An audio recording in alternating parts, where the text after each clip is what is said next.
Some people run on peace, others run on chaos, and some, the most draining ones, run on borrowed fuel. They don't produce their own emotional power. They extract it from the nearest generous soul. Carl Jung dedicated his life to understanding why. Why some individuals can generate meaning from within, while others hunt for attention like it's oxygen. He believed that when someone rejects their shadow, they lose access to their own power. So they start taking yours.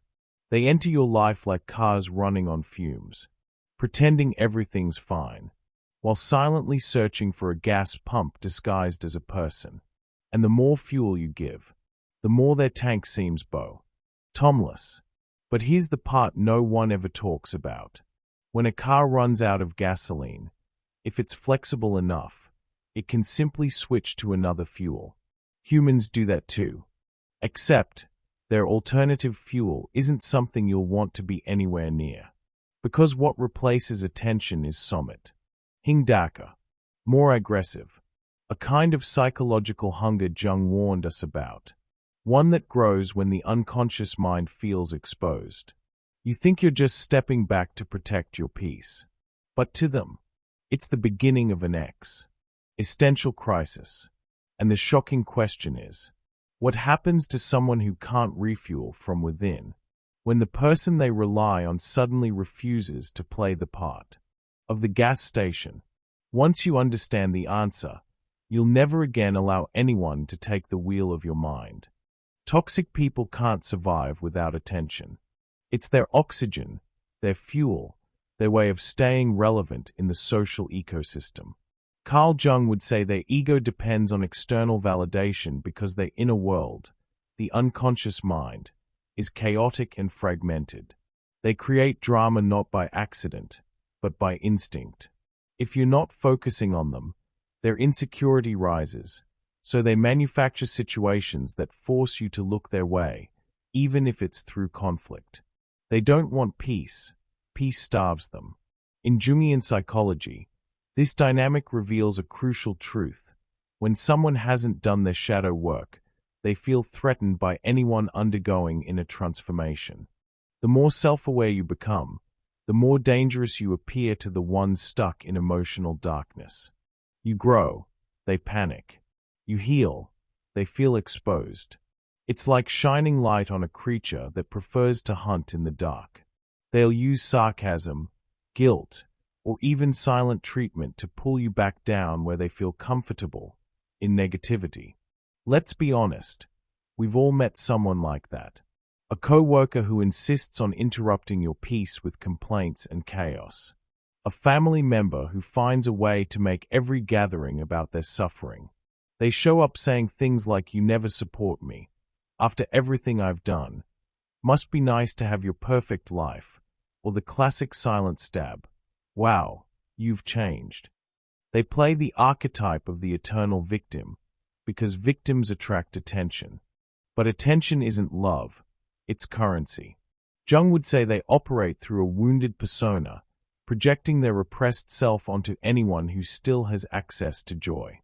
If you smile, they feel the urge to wipe it off your face, not because you hurt them, but because you remind them of what they lost inside. This is where emotional alchemy begins, realizing that not everyone deserves a front row seat to your life. If someone constantly drains your emotional energy, your silence becomes a spiritual boundary. No big speech, no dramatic confrontation, just you declining to participate in their favorite game. That's the power of the mind when directed towards self-awareness instead of emotional reaction. You reclaim your role in your own story, and they lose their temporary throne. But here's the twist most people never see. The moment you withdraw attention, toxic people start losing control, fast. Their shadow fears abandonment, and abandonment feels like death. So they escalate, louder, crueler, more manipulative. And this is only the beginning of the invisible psychological battle that follows when you choose peace over their chaos. You don't need yelling to feel attacked. Sometimes, the most threatening assault arrives wrapped in a polite smile. Toxic people are masters at sending emotional grenades disguised as compliments. They've mastered the art of oops, did I say that out loud? They know how to weaponize silence, strategic sighs, and those long dramatic pauses that feel like a telenovela cliffhanger. Carl Jung would say their shadow sneaks into the room before they do. So they don't fight with fists. They fight with passive-aggressive comments that stick to your brain like gum on your shoe. They speak in riddles and expect you to solve the puzzle they created. And here's the wild thing. The attack often feels invisible until it's too late. You might start doubting your memory, replaying conversations in your head like a detective with a blurry security tape. You find yourself thinking, did I really mess up? Or was that a trap? In Jungian psychology, this is emotional manipulation designed to bypass your conscious mind and infiltrate the unconscious. They don't want clarity. Clarity ruins their strategy. Confusion is the smoke they hide behind, because a confused mind is easier to control. Meanwhile, they pretend innocence. What? I didn't do anything. Sure, and a snake doesn't bite either. It just loves very sharp hugs. Ever noticed how you leave some interactions feeling guilty, but you're not sure why? That's their favorite magic trick, projection and perception. They turn their own flaws into accusations against you. They call you selfish when they are the ones extracting everything like an emotional tax collector. They say you're too sensitive right after saying something designed to cut deep. And then, like clockwork, see? This is why I didn't want to tell you. Suddenly you're apologizing, and you still don't know what you did wrong. Your body knows, though, jaw tight, thoughts spinning, sleep gone. Meanwhile, they walk away refreshed, like they just got free therapy. Let's list a few of their greatest hits. I'm not saying you're wrong, everyone else is. Is everyone suddenly a committee? Relax, I was just joking. The official anthem of emotional bullies. If you cared, you'd know. Translation: I refuse to communicate like an adult. Must be nice, having all that free time. Said to you after working 14 hours straight. Interesting, you chose that. Judgment disguised as curiosity. These lines are invisible darts aimed directly at your insecurities. They bypass logic and go after the wounded inner child, the universal archetype Jung called the wounded healer. They know good-hearted people hate disappointing others, so they set the stage for you to constantly prove yourself, while they sit back with popcorn. The reason this works on so many people is rooted in the collective unconscious. Deep inside, we fear rejection. Humans crave belonging, even with people who treat us poorly. Toxic individuals smell this vulnerability like sharks smell blood. They are emotional illusionists, turning your strength, empathy, into their power source. They play helpless, and suddenly you're fixing their finances, their emotions, and their life problems, while they criticize the way you breathe. You start feeling responsible for their moods, and that's when the trap fully closes. You forget that their fears aren't your job. Here's a practical example. Imagine planning a quiet weekend. Then a toxic person messages, I guess you don't care that much if you'd rather relax than be there for me. Now your peace feels like betrayal. They plant a seed. Your happiness harms them. That seed grows into guilt. And guilt makes you easier to control.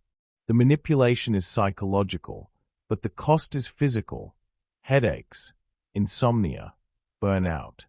They drain your inner alchemy, the natural ability to heal and transform, and replace it with emotional exhaustion. But awareness ruins their fun. The moment you recognize these tactics as symbols, not truth, it's like the curtains open and you see the puppeteer behind the drama. Humor helps too.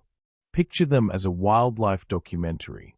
Observe the narcissistic specimen attempting dominance through psi-based communication. Suddenly, the spell weakens. Their words stop landing like arrows and start looking like badly rehearsed theater performances. That's the power of consciousness in action, shifting from reacting to observing.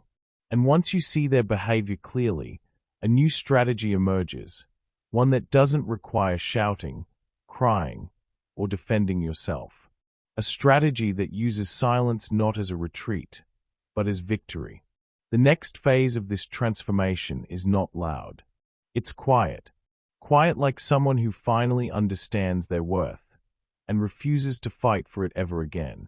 The most powerful boundaries don't need volume. They don't need dramatic monologues or long essays explaining how you feel. Real boundaries are quiet. They are in the way you stop picking up every phone call, in how you stop rushing to fix every crisis that isn't yours. Carl Jung would say this is individuation, becoming a person who knows where they end and where others begin. When you stop participating in their drama, you remove the stage they used to perform on.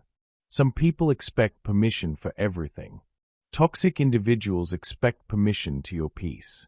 When you take that permission away, they become confused, like a phone that suddenly loses Wi-Fi, blinking, frustrated, desperately trying to reconnect. But here's the truth. Their panic isn't your problem. It's their shadow-facing abandonment. You're not punishing them by walking away.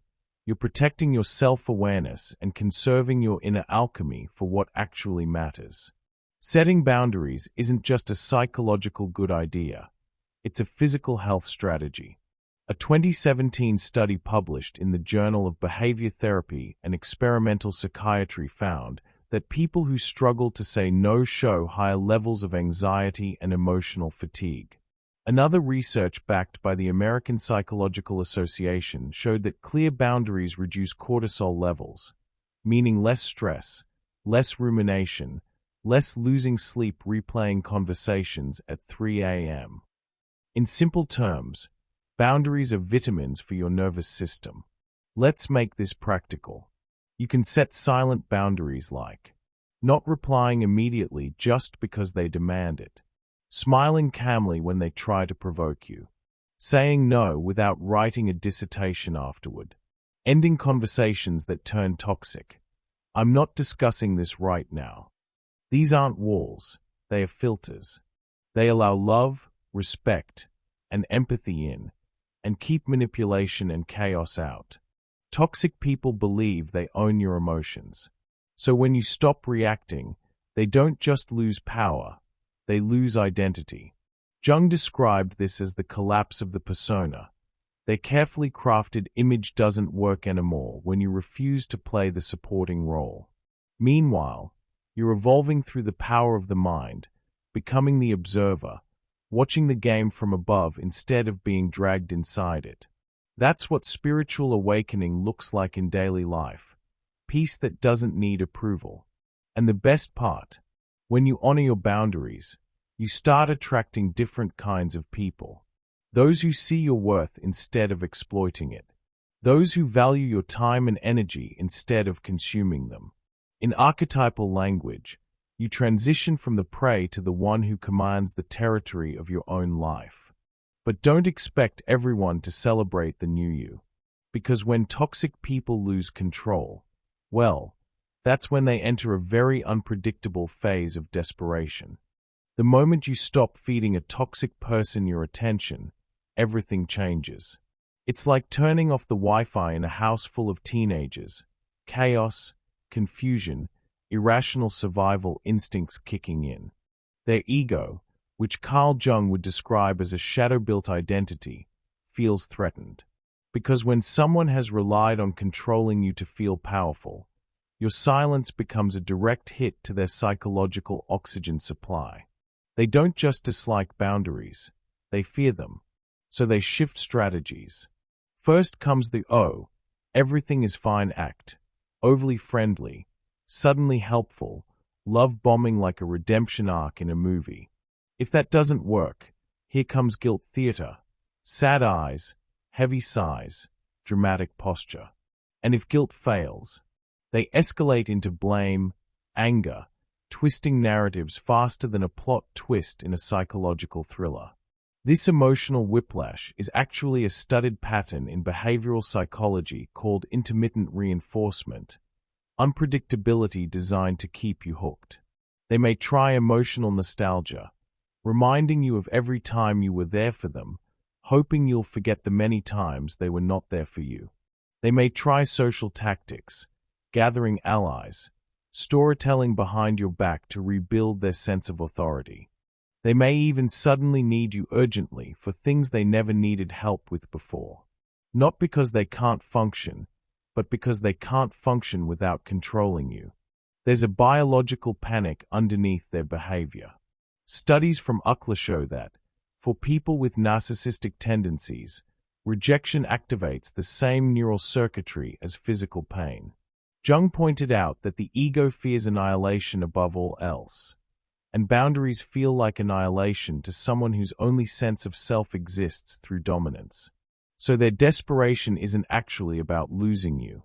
It's about losing the power they once had over you. But here's your turning point. You don't need to argue. You don't need to expose their strategies. You don't need to force anyone to see who they are. Silence becomes your sword. Distance becomes your shield. And peace becomes the proof of your evolution. This is where inner transformation truly shows, when the attack no longer enters your nervous system. When you rise above the old dynamics and see the game for what it was all along. Yet there's one final shift that changes everything, when you no longer see yourself as their target, but as the master of your mind. And once you reach that stage, their power dissolves instantly. There comes a moment in everyone's life when they realize they are done being someone's emotional playground. When the same insults stop landing. When the old tricks stop working. When you suddenly look at a situation from above, not because you feel superior, but because you finally woke up. This is what Carl Jung called the shift from ego consciousness to the self, when the story of your life stops being about survival and becomes a narrative of sovereignty. You are no longer the chased, you are the chooser. Mastery begins the moment you stop reacting and start observing. Instead of thinking, why are they doing this to me? You switch to, what is this showing me about them? That's a monumental shift. In depth psychology, this is the birth of the inner witness, the part of the psyche capable of watching, without drowning. You become like a researcher studying human behavior, clipboard in hand, slightly amused at the absurdity of certain situations. It's the emotional equivalent of seeing the strings in the puppet show. The more you observe, the clearer patterns become. You start noticing how the toxic person always creates chaos when the attention isn't on them. You notice the timing, the tone, the triggers. Jung would say this is shadow integration, recognizing the hidden motives behind behavior. Instead of falling into the trap, you mentally take a step back. You watch the emotional storm from the balcony, while you peacefully sip your coffee. And slowly, very slowly, you realize, this isn't about me. It never was. There's a freedom in that realization that feels almost spiritual. Because it is.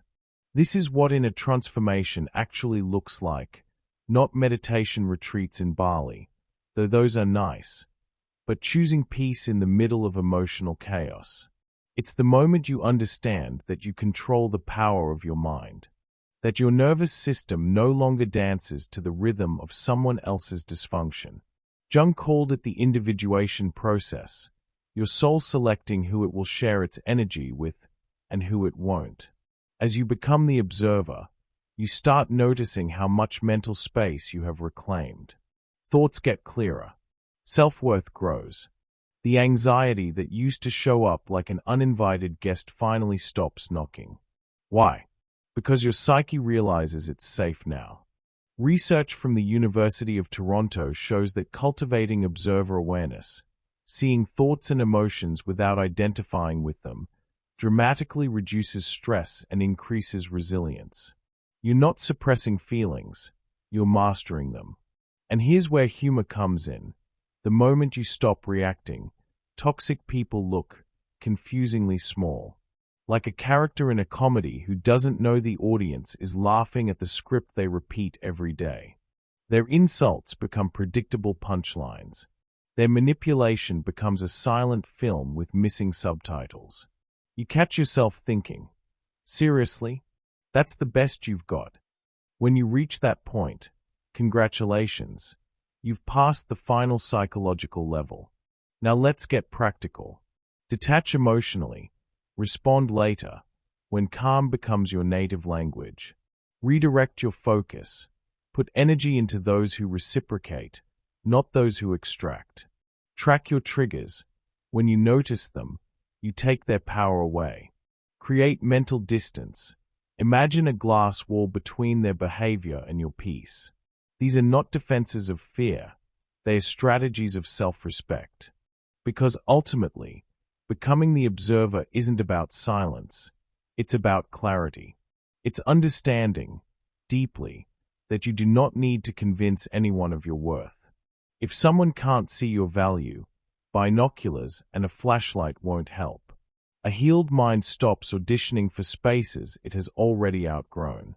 Jung famously said, "What you resist, persists."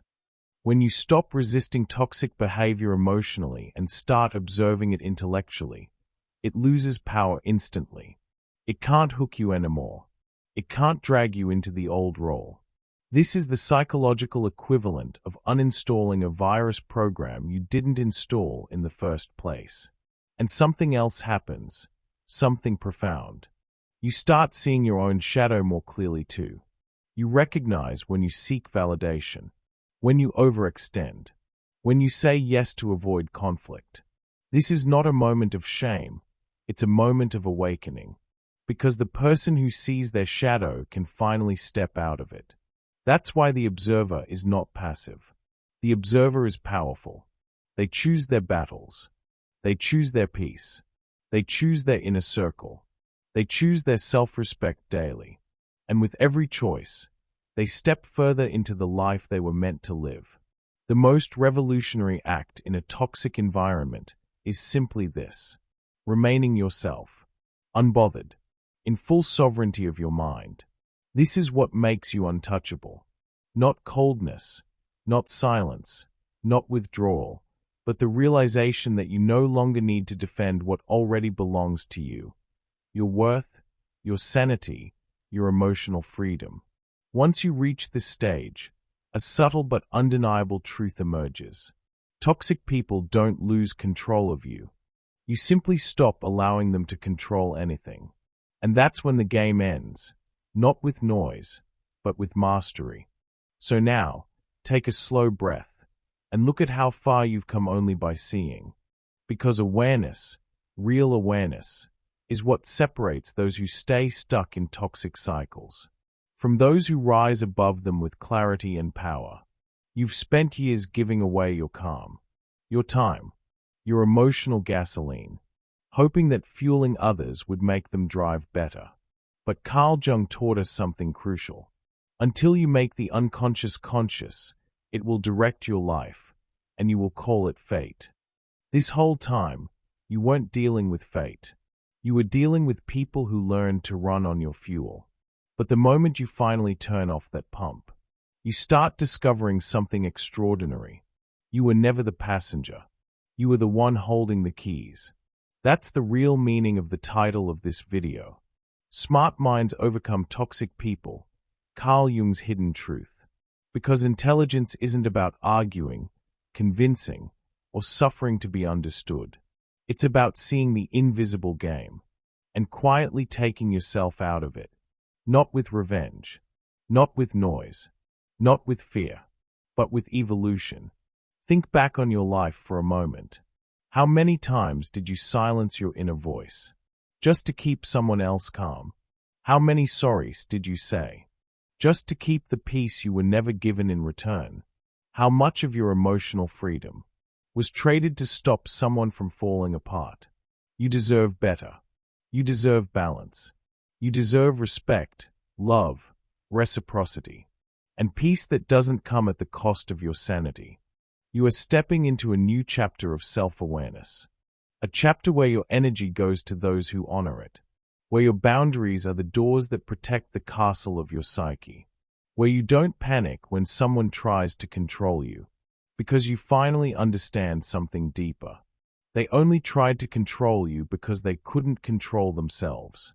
Now, I want to hear from you. What's one boundary, even a small one, that you can set today to reclaim a piece of your peace? Comment below and let's build this transformation together. Your story will help other people recognize their own. And if this message sparked that inner voice that's been waiting to rise again, don't go now. Subscribe to this channel and activate all notifications so you never miss another lesson that strengthens your mind and your emotional freedom.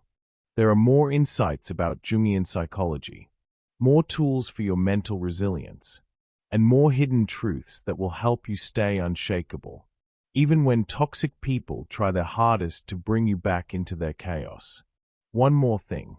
Someone you know is still fueling the wrong people, still losing sleep, still thinking the problem is them. Share this video with that person. You might become the reason they wake up to the truth and take the wheel of their own life again, because the journey doesn't end here. It starts now. As Jung would say, in all chaos, there is a cosmos. You just stopped letting someone else decide the route. You reclaimed the map. You reclaimed the keys. You reclaimed your mind. And minds like yours, they overcome anything, quietly, wisely, and forever free.